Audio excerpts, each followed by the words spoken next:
మిత్రులారా, అందరికీ ఉద్యమాభినందనలు.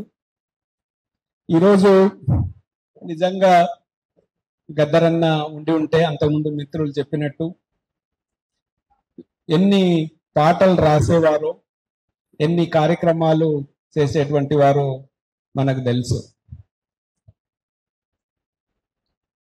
కేంద్ర ప్రభుత్వము గత 2 సంవత్సరాలుగా కాగార్ ఆపరేషన్ అనేటువంటి ఒక ప్రోగ్రామ్ని డిక్లేర్ చేసి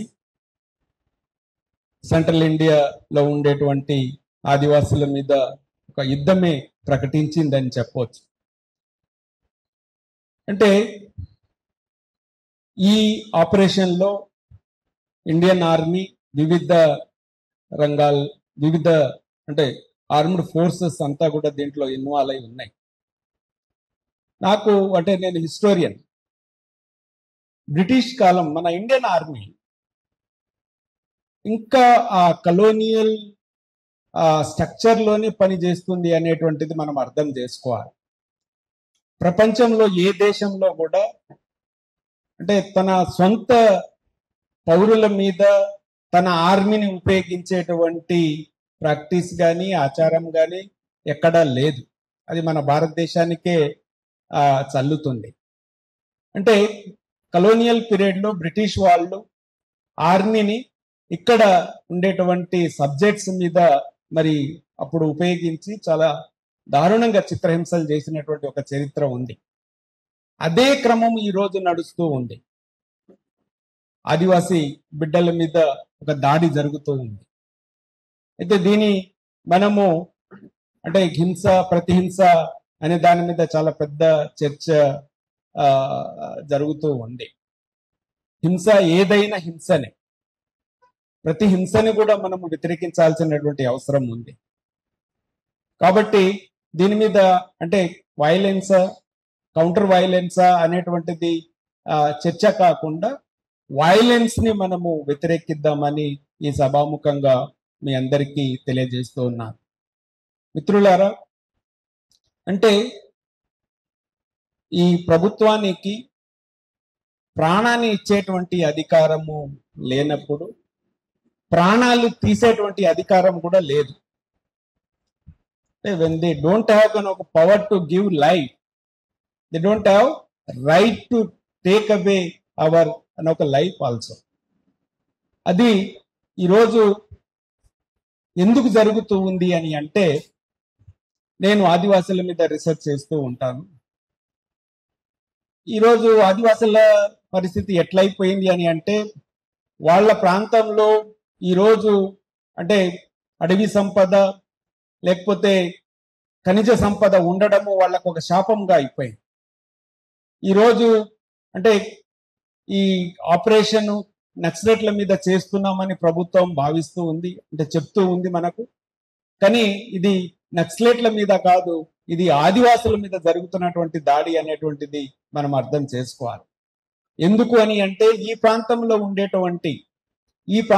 ఉండేటువంటి మరి ఖనిజ సంపదని ఈరోజు బహుళ జాతి సంస్థలకు ఒప్పజెప్పాలి అనేటువంటి ఉద్దేశంతో ఈ ప్రాంతాన్ని అంత క్లియర్ చేస్తూ ఉంది.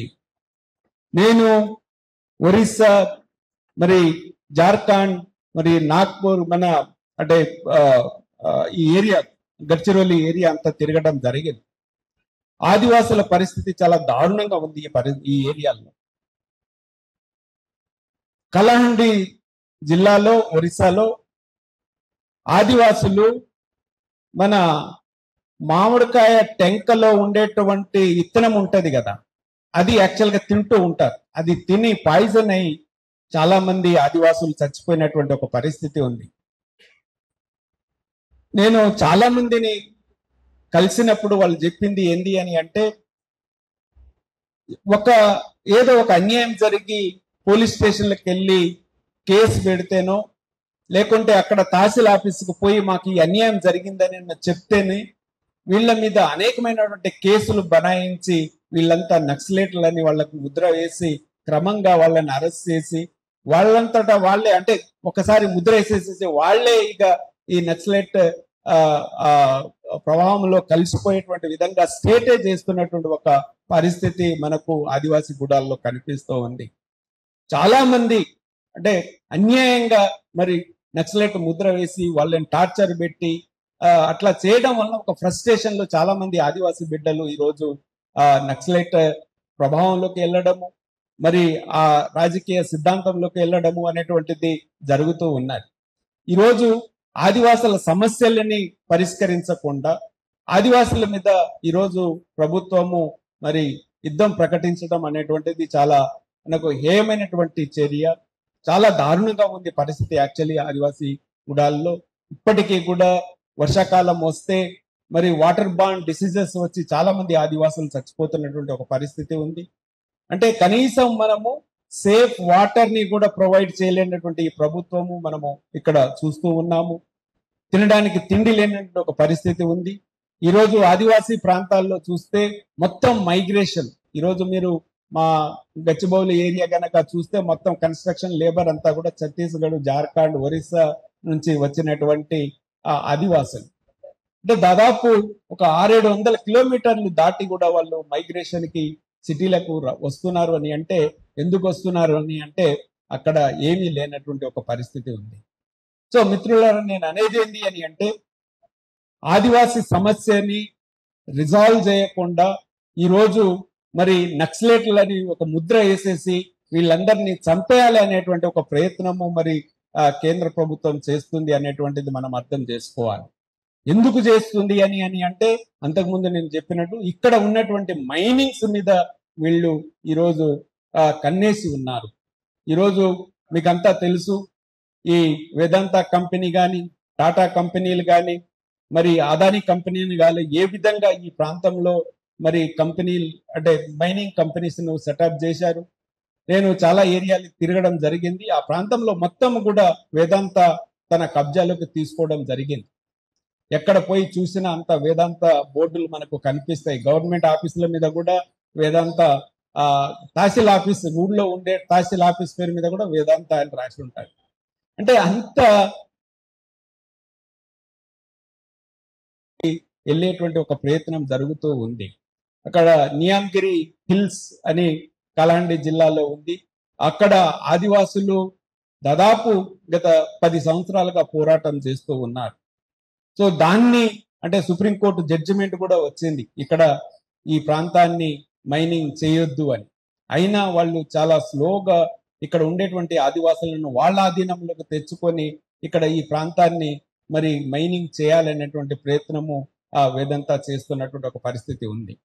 సో ఇప్పుడు అంటే ఈ అంటే నక్సలైట్ పేరుతో ఇక్కడ ఎవరైతే ప్రశ్నిస్తున్నటువంటి ఆదివాసులు ఎవరైతే ఉన్నారో వీళ్ళని కనుక మనం ఖతం చేస్తే ఈ ప్రాంతం మీద చాలా ఈజీగా మైనింగ్ చేసుకోవచ్చు అనేటువంటి ఒక ప్రయత్నంతోనే మరి ఈరోజు కేంద్ర ప్రభుత్వం చేస్తూ ఉంది. మనకు తెలుసు, బీజేపీ అధికారంలోకి వచ్చిన తర్వాత ఏ విధంగా మరి అంటే ప్రభుత్వ సంస్థల్ని మైనింగ్ అంటే మైన్స్ ని ప్రైవేట్ రంగానికి ఉపజెప్తున్నారో మనకందరికి తెలుసు. బొగ్గు ఓపెన్ కాస్టింగ్ జరుగుతూ ఉంది. వివిధ రకాలైనటువంటి మరి మెటల్స్ నాకు మైనింగ్ జరుగుతూ ఉంది చాలా భారీ ఎత్తున. సో ఎంత ఇది అంతా కూడా ఒక పగడబందీగా సిస్టమేటిక్ గా జరుగుతున్నటువంటి ఒక ప్రాజెక్ట్స్ ఇవి, మనం దాన్ని అర్థం చేసుకోవాలి. అయితే ఈ రోజు మరి నక్సలైట్లు తమంతట తామే ఆల్మోస్ట్ వాళ్ళు అటు విడ్రాయి మరి మేము బంద్ చేస్తామనేటువంటిది చేతులు ఎత్తేస్తున్నటువంటి ఒక పరిస్థితి మనకు కనిపిస్తూ ఉంది. అయినా ఇంకా అంటే శాంతి చర్చలు చేయకుండా వీళ్ళని ఈ టార్గెట్ పెట్టి ఈ లోపు వీళ్ళందరినీ చంపేయాలనేటువంటిది ఒక ప్రయత్నం ఏదైతే కేంద్ర ప్రభుత్వం చేస్తుందో ఇది చాలా దుర్మార్గమైనటువంటి ఆలోచన, ప్రయత్నము.